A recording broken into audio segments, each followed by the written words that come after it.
Muy bien. Ahora vamos a tocar conclusiones, o mejor dicho, implicaciones.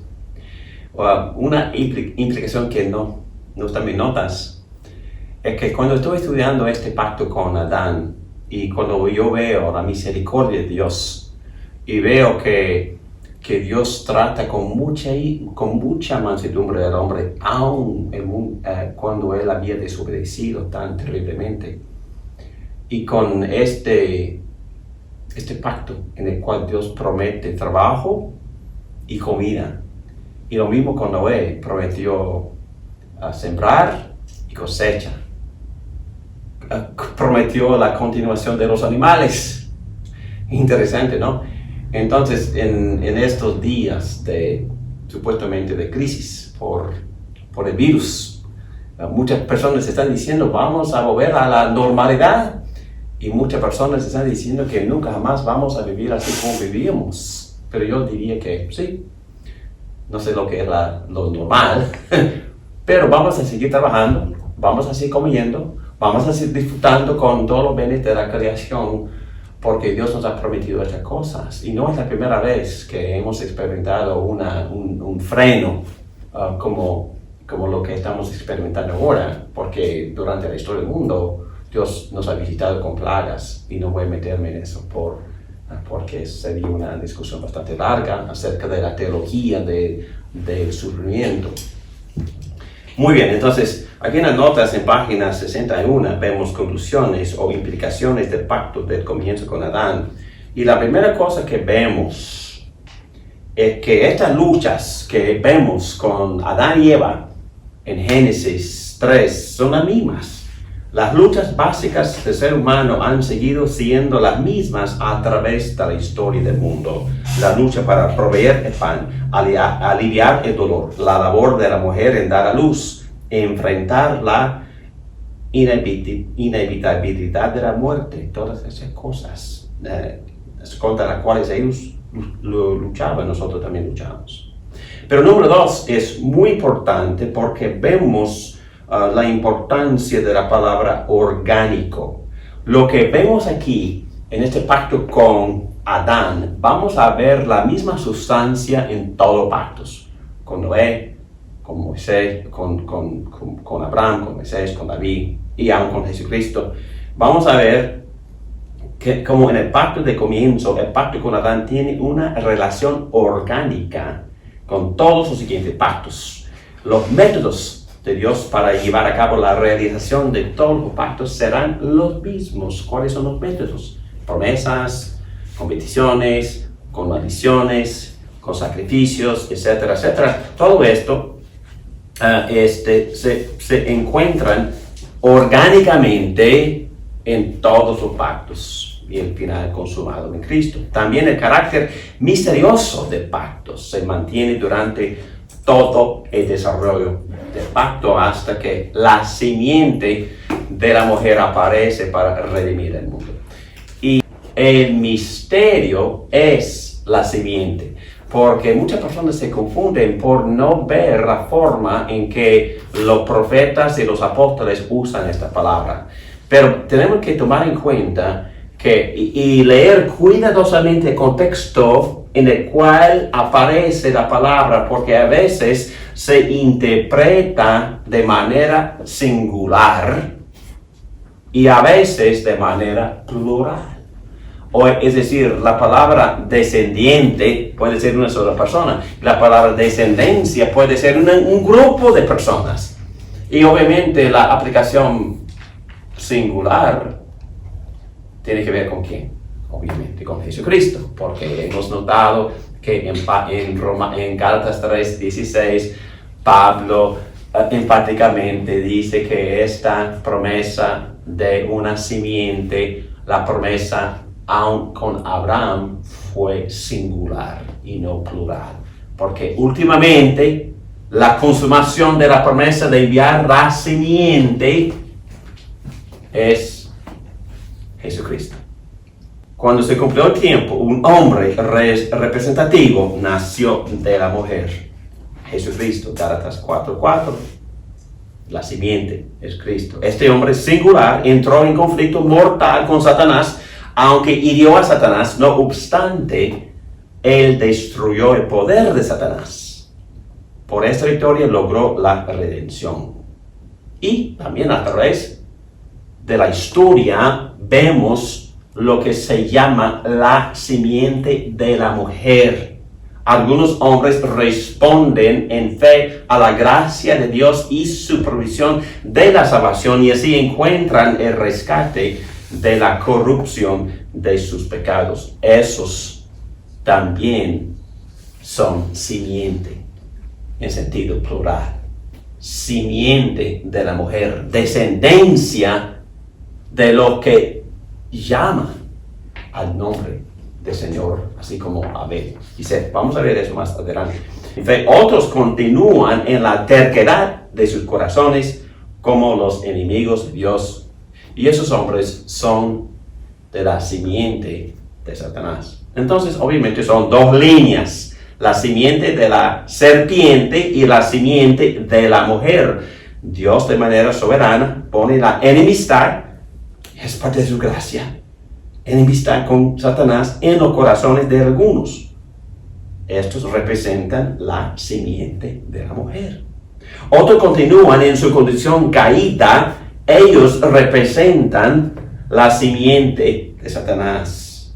La enemistad entre estas dos simientes caracteriza el desarrollo de la historia de la redención. Caín representa la línea de los desobedientes. Abel, Set representan la línea de los que llaman al nombre del Señor y adoran por fe, como se dice en Hebreos 11:4. Abel por fe ofreció su sacrificio.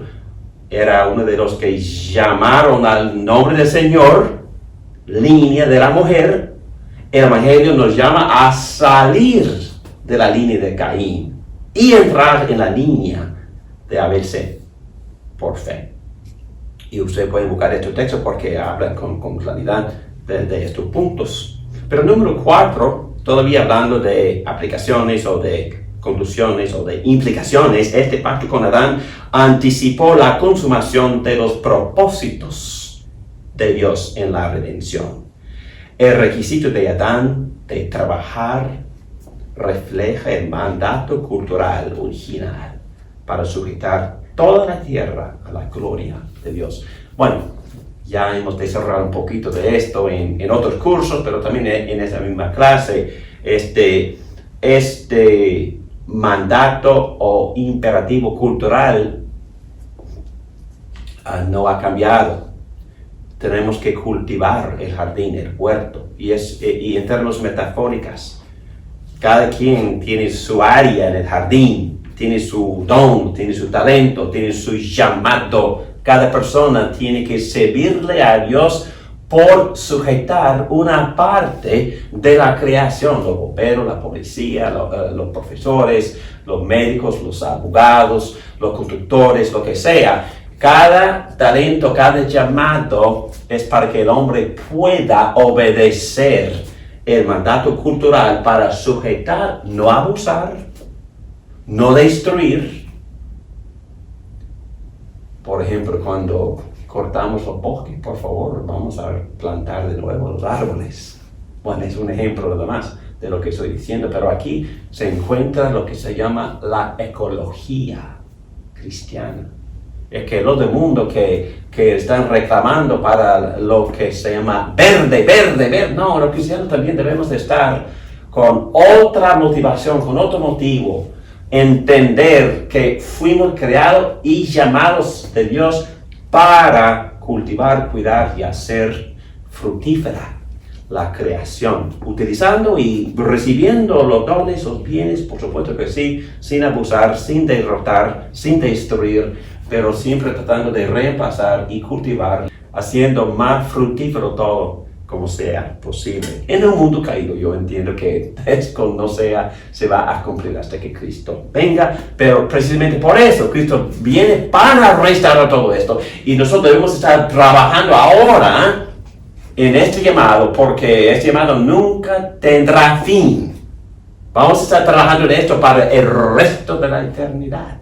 Entonces, la manera en que, o la forma en que, o la tarea que se nos dará en el reino eterno tiene muchísimo que ver con cómo nosotros cumplimos con este llamado y esta tarea ahora mismo.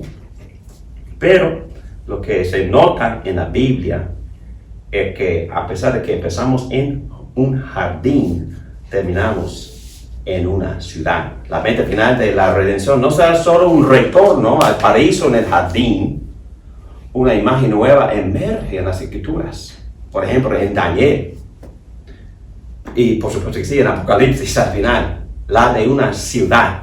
Un evento de actividades bulliciosas para los redimidos. Y voy a leer todo este texto porque me es muy interesante.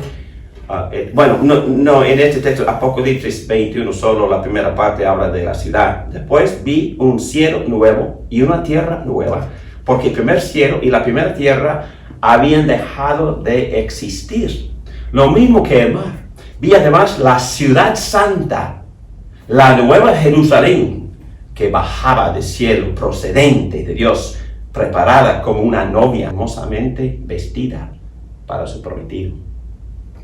Interesante, ¿no? Aquí vemos que al final bajará la ciudad y la tierra y el cielo se van a unir.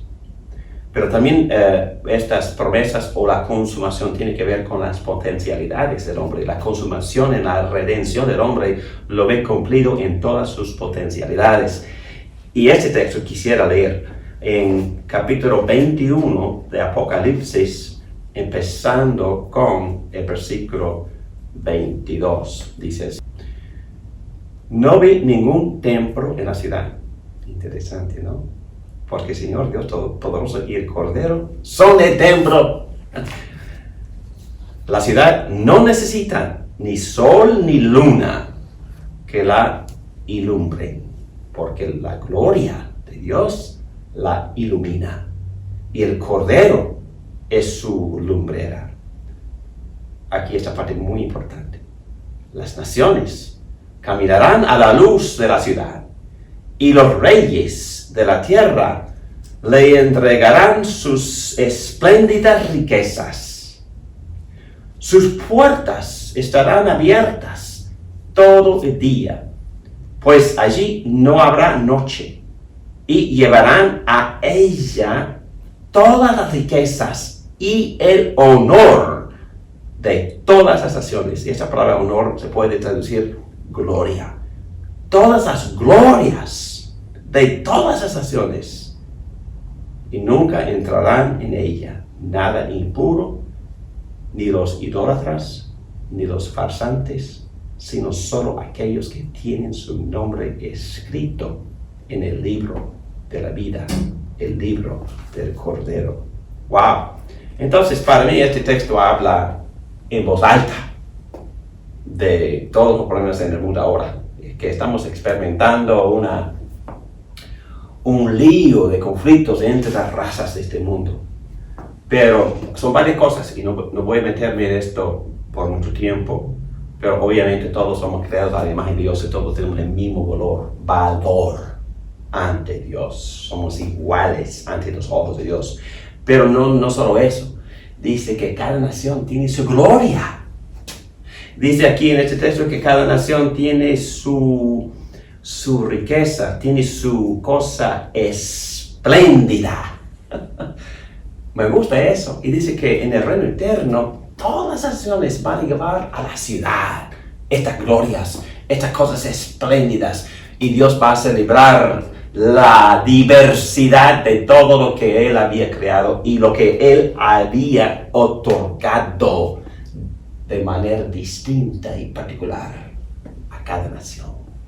Me gusta esto porque Dios celebra la diversidad y Dios celebra y lo que Dios más que nada está esperando es que el hombre se invierta lo que tiene, lo que Dios le ha otorgado para que Dios pueda recibir los intereses en términos financieros. En varias palabras, Cristo enseñó esta verdad. Hermanos, esto nos habla de nuestra responsabilidad como mayordomos.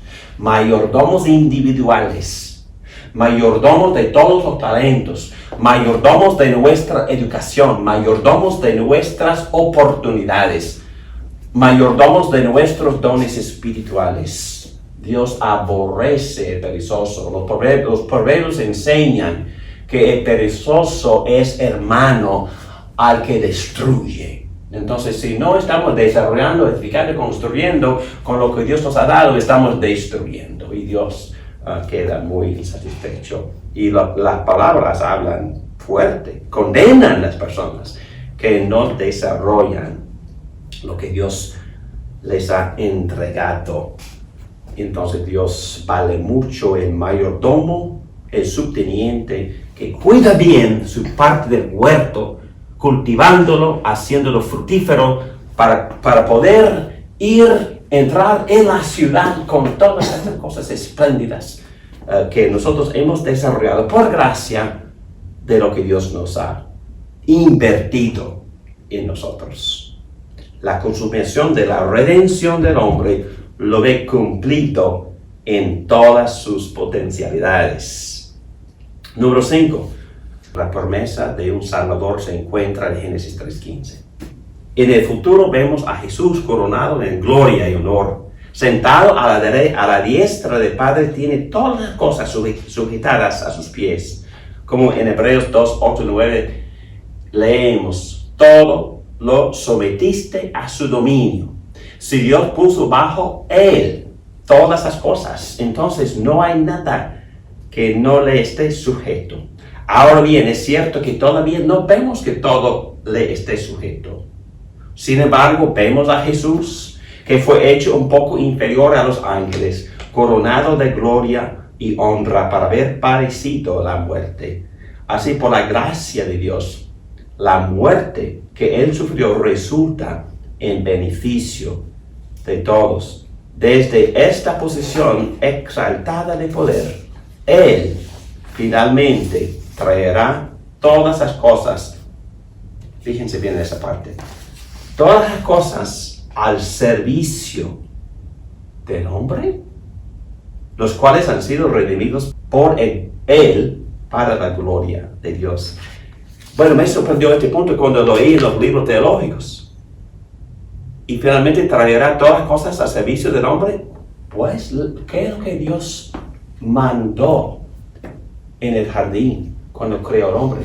Que el hombre sujetara a todas las cosas. Que el hombre sujetara a la creación, a sí mismo. Por supuesto, para la gloria de Dios, pero es una gran responsabilidad, es un gran privilegio que Dios le dio al hombre desde el principio. El de gobernar, el de sujetar, el de dominar, el de, en un sentido, reinar bajo el reino del rey.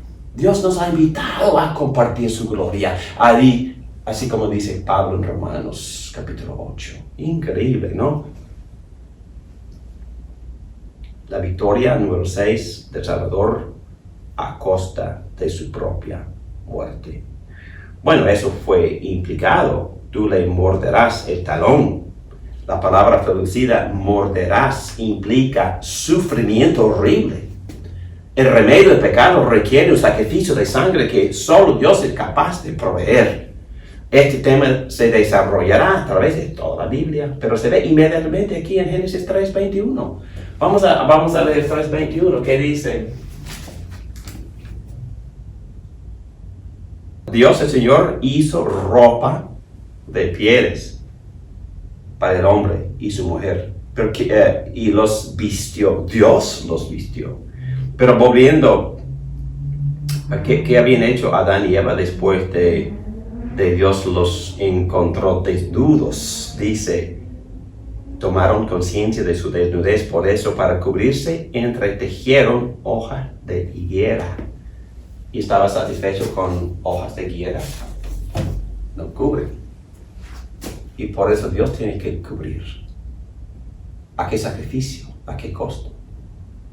Bueno, Dios mismo mató por primera vez. Mató un animal.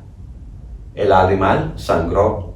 Y Dios tomó la piel del animal para cubrir a Adán y Eva. En un sentido, es una metáfora, es una profecía, es una otra indicación del Evangelio. Anticipa la justificación de Dios en Génesis 15:6, que había pasado entre Dios y Abraham. Dios está prometiendo. Lo que Dios estaba prometiendo a Adán fue que simiente. Y Dios tuvo que producir en forma milagrosa esa simiente. Y Abraham, aún con prácticamente 100 años de edad, creó a Dios y su fe le fue contado como justicia. En otras palabras, cuando Abraham creó en la promesa de Dios para enviarla a la simiente, para redimir al mundo, su fe le fue contada como justicia. Dios provee sacrificio también en Génesis 22:8. Dios provee sacrificio de sangre. Abraham estaba a punto a sacrificar a su propio hijo Isaac, pero Dios sustituyó el carnero por Isaac, anticipando el Cordero de Dios que fue sacrificado antes de la fundación del mundo. Apocalipsis 13, versículo 8. Aparece este Cordero en Juan 1:29. Miren el Cordero de Dios que quita los pecados del mundo. Y lo hace por su muerte. Entonces, la victoria del Salvador requiere la muerte y el derramar de sangre de la simiente prometida. Y todo eso se implica aquí en Génesis 3. Algunos teólogos han dicho que el Evangelio está ahí en toda su gloria en Génesis 3. Pero también en Génesis 1 y 2. Número 7. El programa de la redención se inicia aquí, obviamente. Y se ve de varias maneras realizándose a través del resto de la Biblia. Por ejemplo, la simiente de la mujer. Es una cosa interesante porque usualmente la procreación se expresa en términos de la simiente del hombre, pero en este caso no, es de la mujer. Pero en esta profecía, la derrota de la simiente de la serpiente vendrá de la simiente de la mujer. Es posible que esto implique el nacimiento de una virgen, de una mujer, sin la necesidad de un hombre. Por eso la frase, el Mesías vendrá, o el que aplastará la cabeza de Satanás, vendrá como simiente de la mujer, porque no requería hombre humano en ese caso. Y la ley dice, el que es prometido en Génesis 3:15 es una persona, y la mayoría de las traducciones traducen esa parte con el pronombre él. Es muy buena la traducción porque es una persona, en este caso masculino. Una persona aplastará la cabeza de Satanás, y al hacerlo, él sufrirá la herida en el talón. El Mesías será magullado, pero por ser magullado, él destruirá el poder de la muerte y al diablo, y librará a todos los que por temor a la muerte estaban sometidos a esclavitud durante toda la vida. Hebreos 2:15. Y otra vez volviendo a juego entre la aplicación o la interpretación singular y plural de esta palabra simiente, vemos también que en su forma singular, la simiente tendrá hijos. Y los hijos, también la palabra simiente en este caso es plural. Me explico. En Hebreos 2:12, Cristo habla de los hijos que Dios me ha dado. Entonces Cristo también tiene herencia, Cristo también tiene simiente. Esto cumple la profecía de Isaías 53, versículo 10, que dice, Él ofreció su vida en expiación, Él verá su descendencia. Literalmente hablando, Él verá su simiente. Pero en este caso, descendencia es plural, no singular. Plural se refiere a la iglesia en Cristo. Y interesantemente, esta iglesia en Cristo, la cual es la simiente de Cristo, la descendencia de Cristo, los hijos de Cristo, participarán en la destrucción final de Satanás.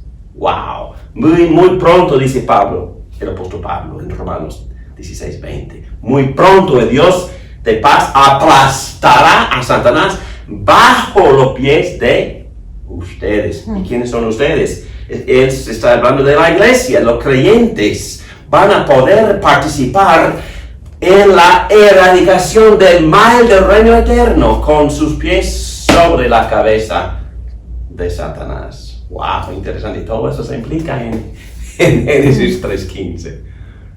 El evangelio prácticamente completo.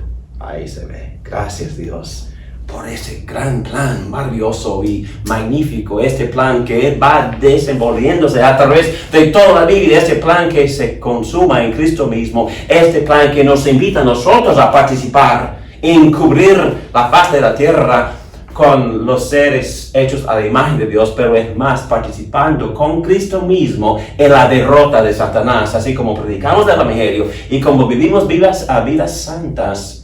Así como nos marchamos a través de la página de la historia esperando la venida de Jesucristo, porque en Él estaremos de pie, con los pies bajo la cabeza de Satanás, y así erradicamos todo el mal del reino eterno.